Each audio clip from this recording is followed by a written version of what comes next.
Before we get to the clips today, let's talk about Michael Rabiger's conducting and shooting interviews reading.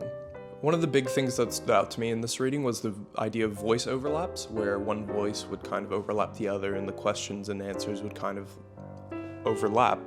And it stood out to me because I was really worried about it during the Turning Point interview, especially since we didn't have a lapel mic like this where we can isolate those voices and perhaps fix it in the edit. And this concept kind of relates to thinking about the edit when you're shooting and directing and conducting the interview, because you don't want to be then stuck in the edit with kind of unusable footage or a messy solution that you have to bring up. One solution I did use during the Turning Point interview, which I'll show in a little bit, was L and J cuts. They really helped kind of make that transition a lot easier, where you just cut out the audio of the clip and make it start a bit earlier, which helps with that overlap. You can kind of eliminate most of that overlap by just doing an L or J cut. Another concept that stood out to me was the getting briefer version section, because it kind of still relates to that topic of thinking for the edit.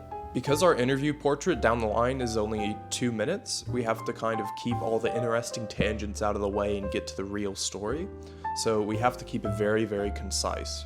Although when I'm recording my interview eventually, I will allow the tangents to be said, because you never know when those tangents can be edited down to a briefer version.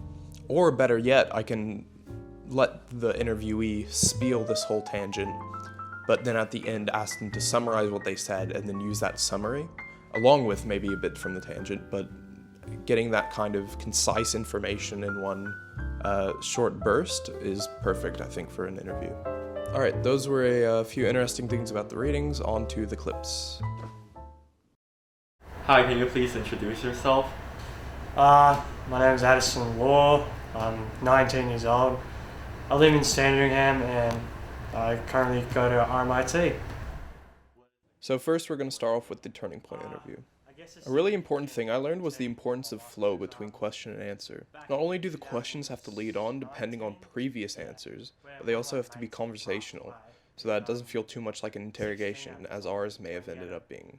What I should have done as director was guide the conversation better and make questions on the go to fit the tone.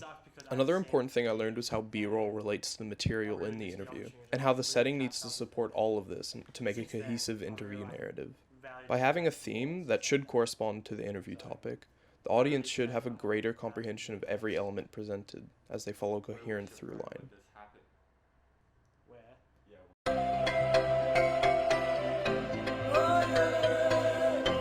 For this little experimental film, I went for a theme inspired by the opening of The Lion King, more specifically how it displayed the vast wildlife of the African savanna in just a montage.